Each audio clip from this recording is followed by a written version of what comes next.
Bonjour à tous et bienvenue sur la chaîne Wrestling Love. On se retrouve aujourd'hui pour une toute nouvelle vidéo. Alors dans cette nouvelle vidéo, on va faire une review de TJPW, puisqu'on va donc reviewer leur show du 18 décembre dernier, qui était du coup le show TJPW Dash Glide Nagoya Castle.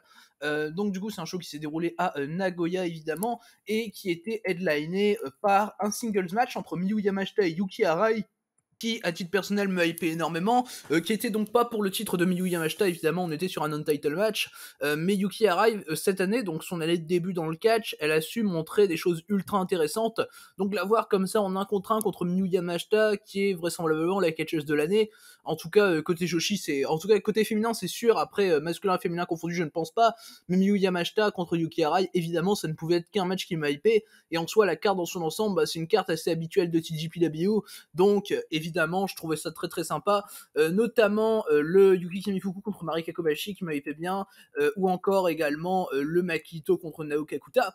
Mais du coup, ouais, mais sinon toute la carte avait l'air sympa, mais comme j'ai dit, ouais, c'est surtout le main event qui me procurait pas mal de hype. Du coup, voilà donc par rapport à ma hype donc pour ce show de TJPW.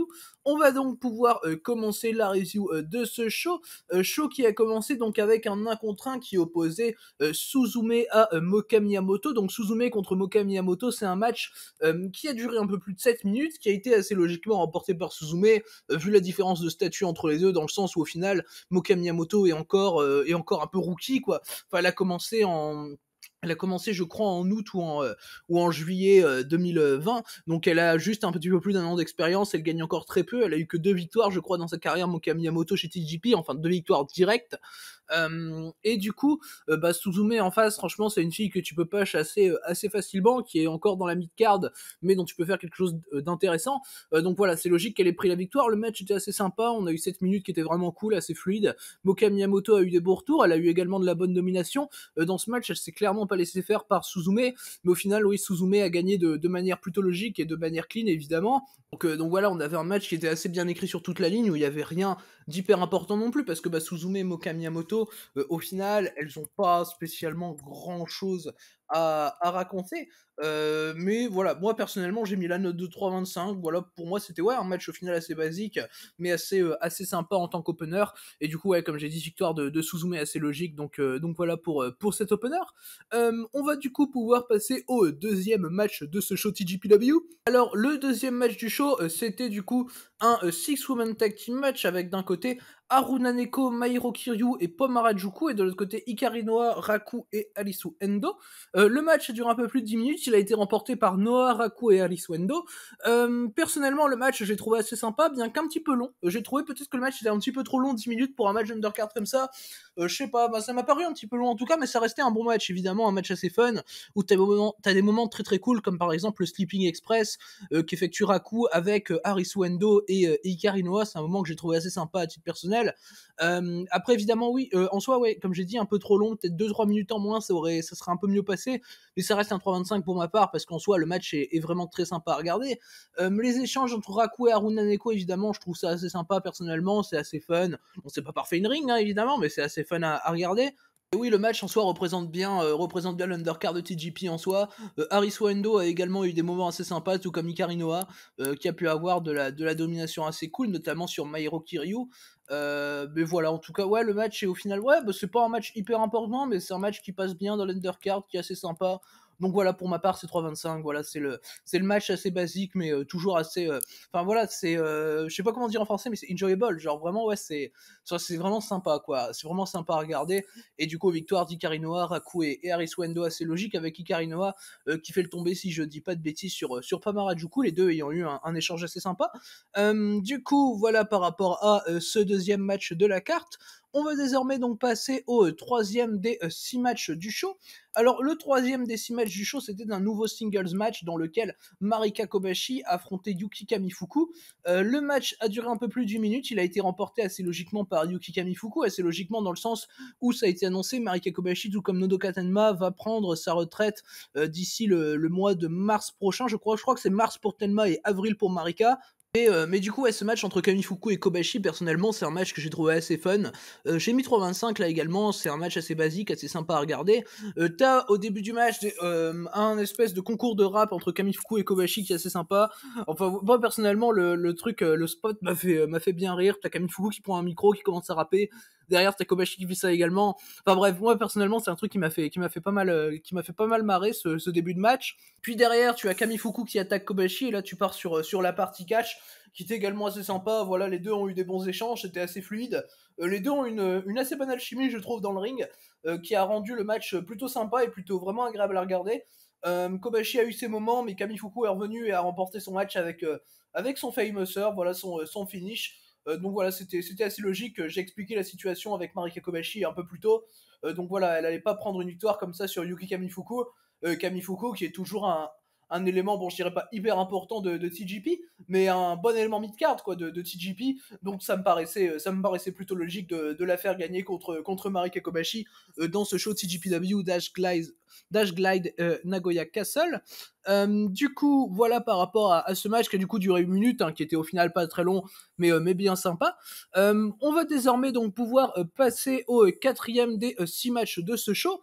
Alors le quatrième match du show, c'était du coup Maki Ito qui affrontait Naoka Kuta, là encore dans un 1 contre 1, parce que du coup, sur les 6 matchs en tout, on a eu 4 1 contre 1. Maki Ito a bien évidemment remporté ce match en un peu plus de 10 minutes. À titre personnel, ça me paraissait assez logique dans le sens où t'as Maki Ito qui est quelque chose qui sans aucun doute a le plus évolué cette année chez TGP, qui a gagné la Tokyo Princess Cup, qui a été en main event de Wrestle Princess, et là très prochainement elle va challenger Hikari Noa pour le titre International Princess, donc ça me paraissait logique de la faire gagner contre une Kakuta qui n'avait au final rien à perdre, surtout contre une Maki Ito, mais plutôt un peu tout à gagner.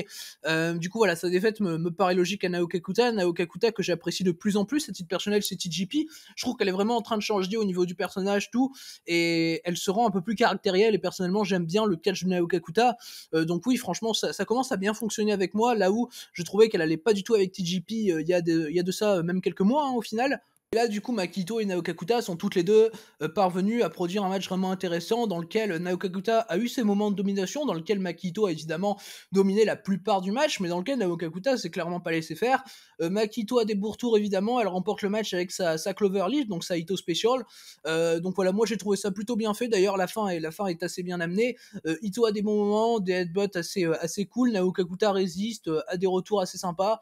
Enfin, bref, on est sur un match qui est assez logiquement booké, qui est assez bien écrit, qui est au final, bon, pas hyper important non plus, mais qui est vraiment bien écrit. Et puis Ito et Kakuta savent franchement faire un match agréable. Donc voilà, chez moi c'était 3,5 celui-là. Franchement, c'était vraiment très bien à regarder. Et franchement, ouais, en niveau booking, ça a été très bien fait à mes yeux. Donc on est clairement sur un des meilleurs matchs du show, je pense. Je dirais qu'on est sur le deuxième meilleur match du show, juste derrière le main event, je pense. Et du coup, voilà donc par rapport à ce match, du coup, logiquement remporté par Maki Ito. Du coup, on va désormais pouvoir passer au pré-main event de ce show TGP.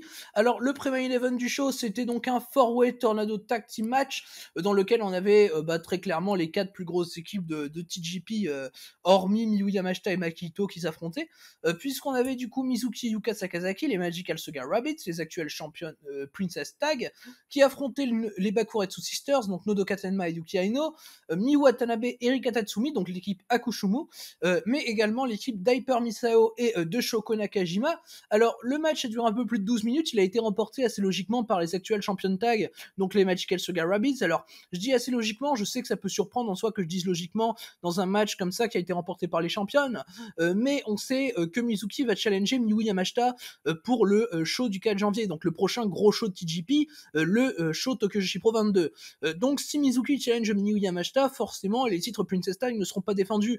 Alors j'ai trouvé ça logique à titre personnel dans ce match d'asseoir un petit peu la domination de Magical Sugar Rabbit sur la division tag, en attendant la prochaine défense de titre tag qui sera très probablement lors de Positive Chain, donc qui se déroulera le 11 février prochain. Ce sera le deuxième Korakuen de l'année de Tokyo Joshi Pro Wrestling. Sachant que les titres tags ne seront pas défendus le 4 janvier, là c'était logique de faire gagner les championnes. Et le match en lui-même était très bien, j'ai trouvé. Personnellement, j'ai mis la note de 3,5 comme le Makito contre Naoka Kuta qu'on a eu juste avant. Le teamwork entre Miyu Watanabe et Rika Tatsumi était évidemment très bon. Rika Tatsumi a d'ailleurs eu des échanges vraiment très très sympas avec Yuka Sakazaki dans le match.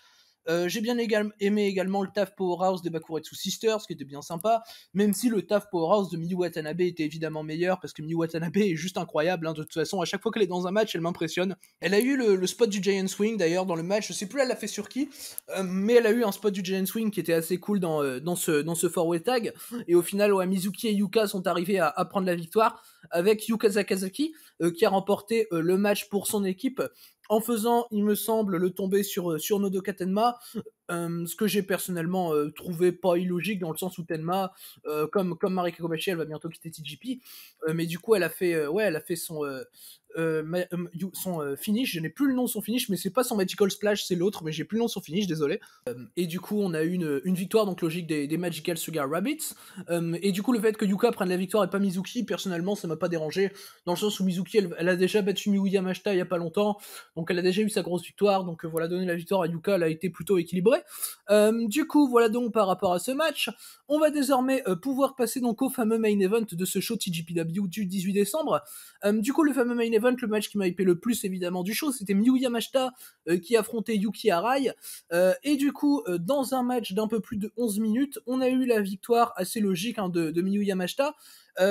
Voilà, Miyu Yamashita contre Yuki Arai, donc personnellement c'est un match que j'ai trouvé très très bon. J'ai mis la note de 3,75 et du coup c'est assez logiquement mon match préféré du show, mais personnellement j'en attendais quand même un peu plus du match, dans le sens où je trouvais que sur les 11 minutes elles ont pas vraiment réussi à... comment dire, enfin, je sentais qu'elle pouvait faire mieux. Enfin, c'est ça que je veux dire, c'est que je sentais qu'il y avait encore un truc à exploiter, parce qu'au final, dans le match, t'as pas exploité au max le rôle de babyface que peut jouer Yuki Arai, comme elle l'avait par exemple joué avec Aja Kong dans le match tag de Wrestle Princess, qui l'oppose. Donc c'était Aja Kong et Moka Miyamoto contre Miyu Watanabe et Yuki Arai. Au final, le rôle babyface là de Yuki Arai, je l'aurais préféré. Enfin, je l'attendais un peu plus dans le match du coup contre Miyu Yamashita, même si évidemment Miyu Yamashita a beaucoup dominé Yuki Arai dans le match, ce que j'ai trouvé assez logique. Puis Yuki Arai, à un moment, elle va la surprendre, Miyu Yamashita va s'énerver encore plus, et là, Miyu Yamashita va montrer son caractère au final imbattable, clairement au final final boss, que Yuki Arai ne pourra pas évidemment contrer, et du coup elle va remporter le match avec un spinning back kick dans la tête de Yuki Arai qui était hyper violent, j'ai trouvé. D'ailleurs, ce finish, je l'ai beaucoup aimé personnellement, mais Yuki Arai a tout de même évidemment bien joué son rôle. Yuki Arai, elle est impressionnante, on dirait absolument pas qu'elle a que 6-7 mois d'expérience, parce que au final, elle a débuté à Yes Wonderland, donc c'était le 4 mai dernier, donc là, elle a un peu plus de 7 mois d'expérience, et Yuki Arai, elle fait des performances, vraiment, elle fait des 3,75 un peu au calme, quoi. Et le match tag de Wrestle Princess que j'ai cité, c'est 4,25 chez moi, donc ouais, Yuki Arai, franchement, elle est sur un début de carrière absolument astronomique. Et là encore, Yuki Arai te sort une super perf contre Miyu Yamashita. Miyu Yamashita qui, bon, a évidemment remporté le match, hein, mais qui a été un petit peu bougé par Yuki Arai en soi vers le milieu du match. Après, Yamashita, elle en a eu marre. Et comme j'ai dit, elle s'est mise en mode final boss, et là, c'était plus possible. Yuki Arai a très bien scellé l'offense de Yamashita. Donc oui, globalement, on est sur un match hyper agréable à regarder. L'opposition entre Yamashita et Arai est de base hyper intéressante, dans le sens où t'as l'actuel ace de TGP contre la fille qui essaye de monter le plus possible, de montrer son niveau, alors qu'elle a que 7 mois d'expérience. Donc voilà, c'est 3,75 pour ma part, ce Miyu Yamashita contre Yuki Arai. Du coup, voilà donc par rapport à ce main event du show TGP Dash Glide Nagoya Castle 2021. Du coup, voilà donc par rapport au show. Alors par rapport au show dans l'ensemble, personnellement, j'ai trouvé que c'était un très bon show de la part de TGP, un peu comme d'habitude au final. Un TGP, c'est toujours produire des choses hyper intéressantes. Là, bon, on n'a pas de grand match outre mesure, mais Miyu Yamashita contre Yuki Arai, ça reste à mes yeux un match à voir, un match qui était très très sympa. Mais également Makito contre Naoki Kuta, pourquoi pas, qui était très bon également, c'est 3,5 chez moi, mais donner la priorité quand même au Yamashita Arai qui est 3,75 donc chez moi. Après oui, tout le show dans son ensemble se regarde bien, t'as des matchs très sympas, t'as le Kamifuku Kobashi avec le spot du rap qui est assez drôle. Enfin bref, ouais non, t'as un show vraiment vraiment bien de la part de TGP, donc qui se regarde très facilement. Et du coup voilà donc par rapport à ce show donc et à cette review de TGPW Dash Glide Nagoya Castle. Du coup merci à vous donc d'avoir écouté cette vidéo, j'espère qu'elle vous aura plu, et du coup d'ici les prochaines vidéos, je vous dis à la prochaine.